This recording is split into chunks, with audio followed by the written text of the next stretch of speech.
Reptiles और अंधविश्वास, ये दो ऐसी चीज़ें हैं दोस्तों जो आपस में कोरिलेट होकर चलती हैं। सरीसृपों को लेके जितने अंधविश्वास हमारे समाज में, भारतीय समाज में, साउथ ईस्ट एशिया में, इतने किसी भी वर्ल्ड में आपको देखने को नहीं मिलेंगे। किसी भी वर्ल्ड से मेरा तात्पर्य वेस्टर्न और ईस्टर्न वर्ल्ड से है। ईस्टर्न वर्ल्ड में हम रहते हैं और यहाँ पर जो तादाद है, हमने कई बार बताया है कि जो अंधविश्वासों की या जो मिथ्स की या दंत कथाओं की जो संख्याएं हैं वो इतनी ज़्यादा हैं जिनकी कोई सीमा नहीं है। आज आपके सवाल का ये 7वां एपिसोड है और आज हम लेकर आए हैं 6 ऐसे दिलचस्प सवाल जिनके बारे में आप जानना ज़रूर चाहेंगे।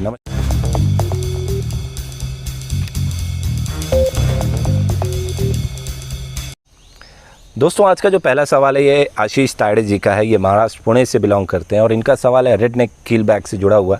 ये जानना चाहते हैं कि क्या रेडनेक कीलबैक उन प्रजातियों के सांपों में से है जो एवोल्यूट होके एक नए स्टेज पर पहुंच गए। बहुत ही शानदार सवाल है। रैप्टोफिस फैमिली से ये सांप आते हैं और रैप्टोफिस जो फैमिली है उस फैमिली के सभी सांपों को ये माना जाता है कि ये जहरीले होते हैं। बिल्कुल। जो पुराना जो शोध था अच्छा उसमें वैज्ञानिकों का ये मानना था कि ये जिन टोड्स को खाता है वो जहरीले होते हैं, लेकिन ये उन टोड्स के जहर के खिलाफ इम्यून है। और लेकिन वो जहर तो अंदर गया तो वो जहर कहाँ जाएगा? वो जहर स्टोर हो जाता है इसके सलाइवरी ग्लैंड में जाके, थूक में जाके।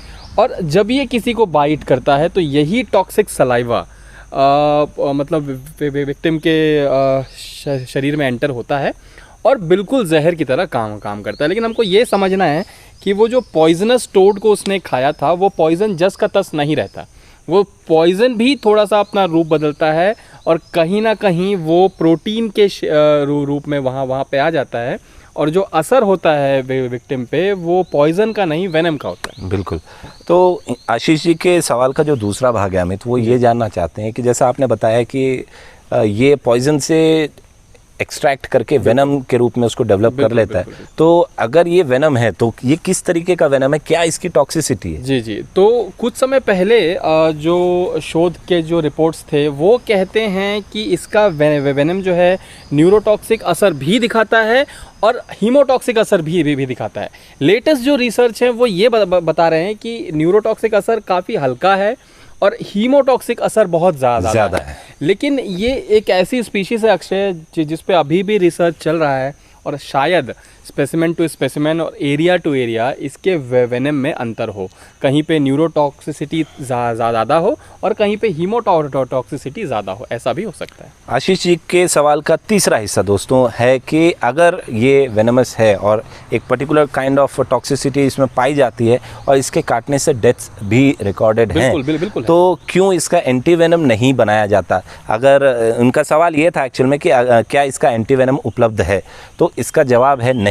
बिल्कुल, इसका एंटी वेनम उपलब्ध नहीं है।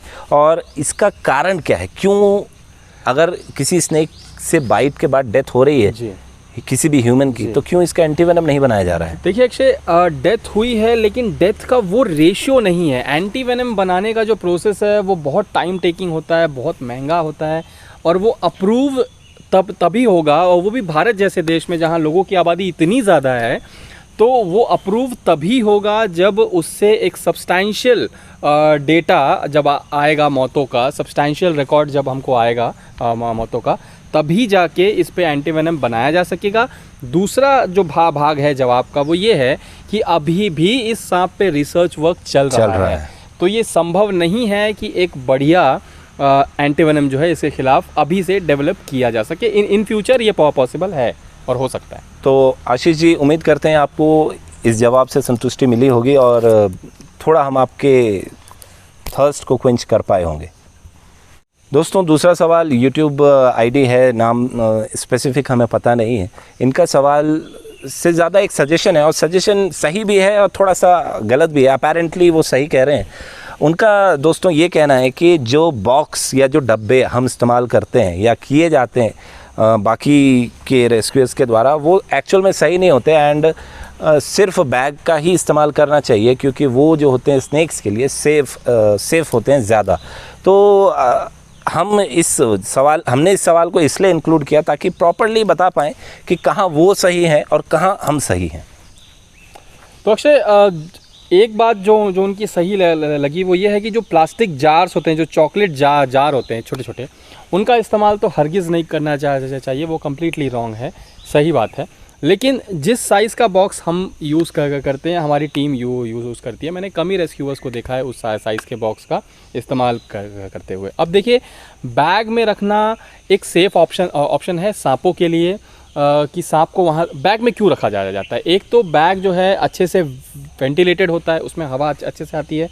दूसरी चीज़ कि सांप इंसानों को देख नहीं पाता तो नर्वस नहीं होता। तो हम जानते हैं कि हमारी टीम डब्बे का इस्तेमाल कैसे करती है, दोनों चीज़ इसमें शामिल होता है। हमारा जो बॉक्स होता है वो इतना बड़ा और इतना सफिशेंट उसमें स्पेस होता है कि सांप को कहीं भी किसी भी प्रकार की कोई दिक्कत नहीं आती है। प्रॉपर वेंटिलेटेड होता है, उसमें हवा निकलने और हवा आने की पूरी जगह होती है। और इतना ही नहीं, जब हम सांप को लेके आते हैं, हमारी प्रायोरिटी होती है कि उसको लेके आके सीधे जंगल में रिलीज़ किया जाए, न कि उसको घर में रखा जाए और 3-4 दिन लोगों को शो ऑफ किया जाए। डब्बे में रखने का एक सबसे बड़ा फ़ायदा अक्षय क्या होता है कि सांप की बाइट होने के चांसेस ज़ीरो हो जाते हैं। हमने देखा है कि बैग में से कई सारे सांप बाइट कर सकते हैं। अगर आप रिसेंट अभी एक केस हुआ था दोस्तों झारखंड में, अगर आप उनको भी बैग से ही बाइट हुई और कोबरा की बाइट थी।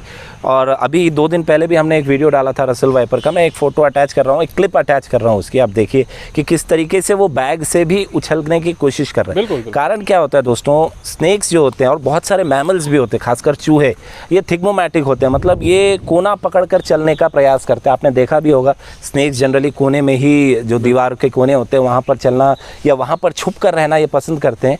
वहाँ पर ये खुद को एक्सपोज्ड फील नहीं करते और अपने आप को सेफ महसूस करते हैं। कारण ये होता है कि उनका एक साइड जो है वॉल से कवर होता है, उनको सिर्फ अपने दूसरे साइड पे थोड़ा सा ध्यान ये थिग्मोमैटिक नेचर होता है और ऐसा बहुत सारे स्पीशीज के जानवर करते हैं दोस्तों। और जब हम एक बॉक्स में रखते हैं उसको, तो वो थिग्मोमैटिक जो फीलिंग होती है वो उसको फील कर पाता है। और आपने देखा भी होगा, कई सारे फोटोज़ में अटैच कर रहा हूँ अभी, आप देखिए कि जैसे हम ढक्कन खोलते हैं तो वो एक कोने में बैठा होता है।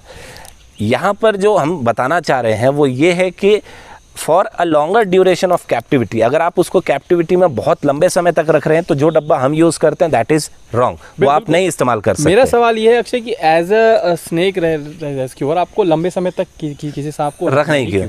हम उसे टेम्पररी कैप्टिविटी में रखते हैं। टेम्पररी कैप्टिविटी का मतलब है रेस्क्यू करना, ट्रैवल करना वाइल्ड एरिया तक और उसको रिलीज़ करना। So from the rescue point two the releasing point, इतने ही समय के लिए सांप जो होता है वो हमारे डब्बे में होता है। और ये टाइम मैक्सिमम 20 मिनट से आधा घंटा होता है, कई बार होता है 40 से 45 मिनट। तो इतना समय जो है ये आइडल होता है, उसमें वो आराम से रह सकता है दोस्तों, कोई मसला नहीं। ये सांपों के लिए भी बहुत अच्छा है और रेस्क्यूअर के लिए भी ये कंप्लीटली सेफ है। बिल्कुल। तो उम्मीद है आप इस जवाब से संतुष्ट होंगे। अगर आपको कोई त्रुटि इसमें भी लगती है तो आप ज़रूर कमेंट बॉक्स में हमें बताएं।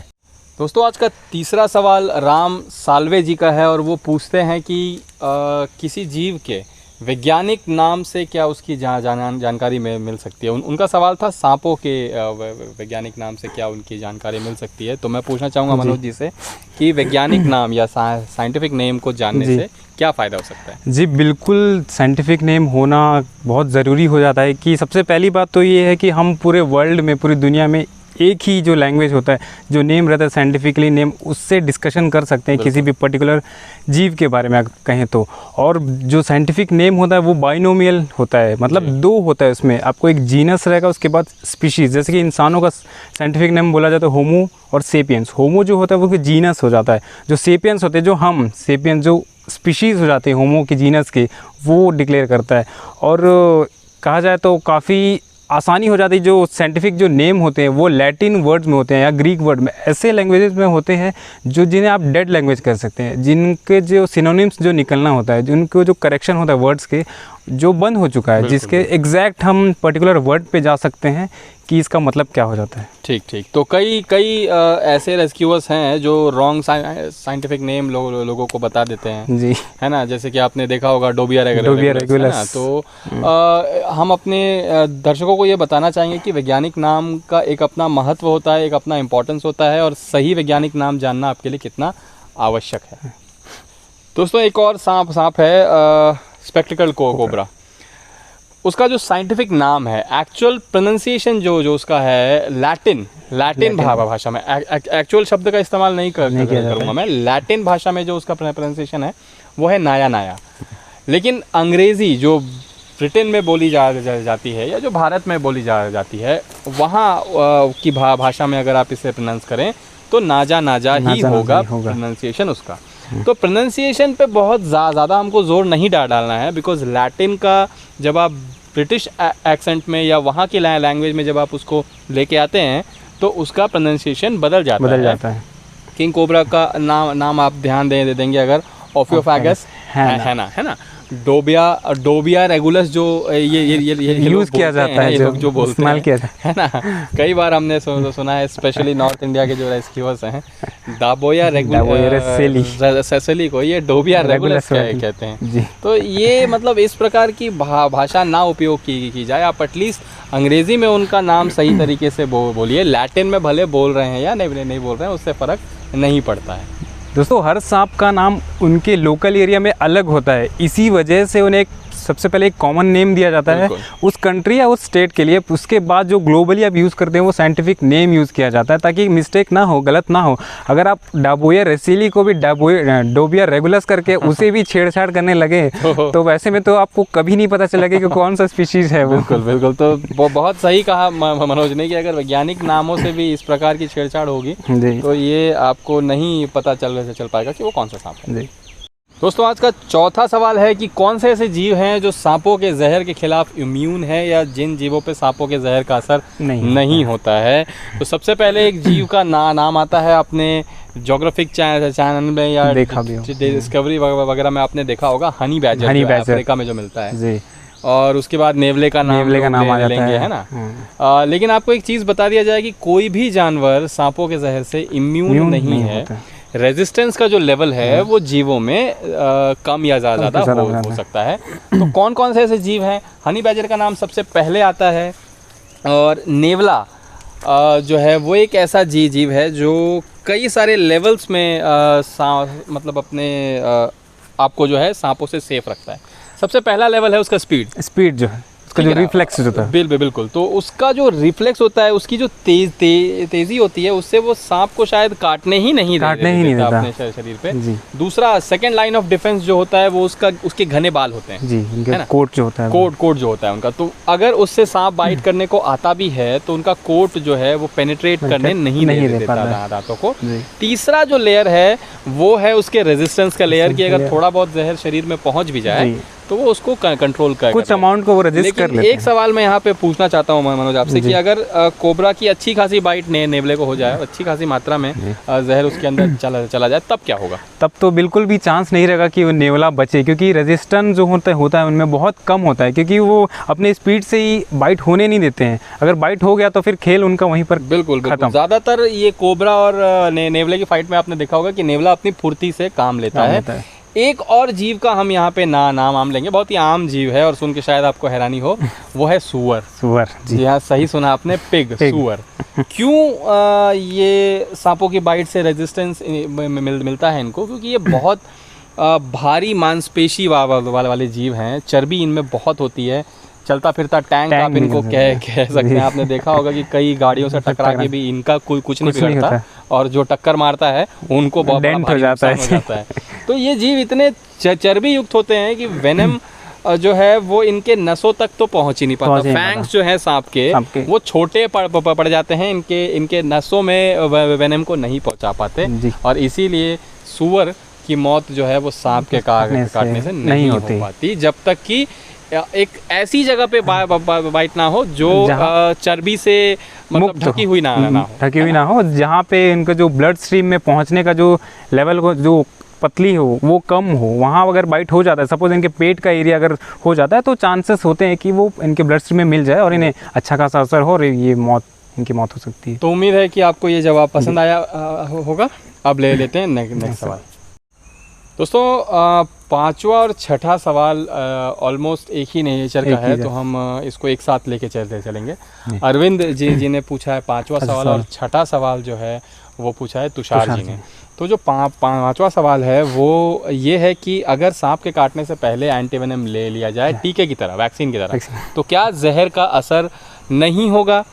तो मैं पूछना चाहता हूं अपने सहयोगी से कि क्या होगा अगर एंटीवेनम पहले लेके और उसके बाद आप सांप के बिल में हाथ डाल दो या सांप आपको काट ले, तो उस स्थिति में क्या होगा? देखिए, बिल्कुल भी ऐसा नहीं है कि आप वैक्सीन की तरह इसे यूज़ कर सकते हैं। वो आपके ब्लड स्ट्रीम में पहुंच ज़रूर जाएगा, लेकिन ये नहीं है कि उसके बाद जो सांप का जो वेनम आपके ब्लड में इंजेक्ट होगा वो उसके साथ एंटीबॉडीज़ बना के रिएक्ट करके उसे ख़त्म कर सके। अब वो जो एंटी वेनम की जो मात्रा वो डिसाइड होती है वो बाइट और उनके वेनम के ऊपर ही डिसाइड होती है क्योंकि आपको कितना देना चाहिए।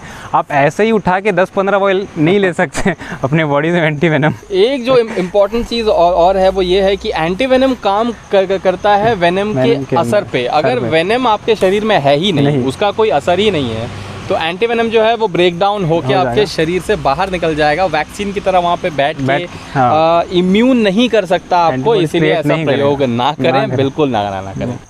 वैक्सीन जो है वो एंटीबॉडी बनाती है आपके शरीर में, और एंटी वेनम जो है ये खुद एंटीबॉडी ही है। इनको सीधा काम करने के लिए आपके शरीर में लगाया जाता है, ना कि स्टोर रह के और काम करने के लिए। जो छठा जो सवाल है इसी में है, कंटिन्यू है कि अगर आपको नॉन वेनमस सांप ने काट दिया, कई बार ऐसा होता है कि नॉन वेनमस सांप ने काटा, आप हॉस्पिटल गए, डॉक्टर्स ने टेस्ट के दौरान, टेस्ट होने में थोड़ा समय लगता है 15-20 मिनट का, तो इस दौरान डॉक्टर्स आपको एंटीवेनम चढ़ाते रहते हैं, कुछ वाइल्स लगा देते हैं जी। तो क्या इससे पेशेंट को कोई नुकसान है?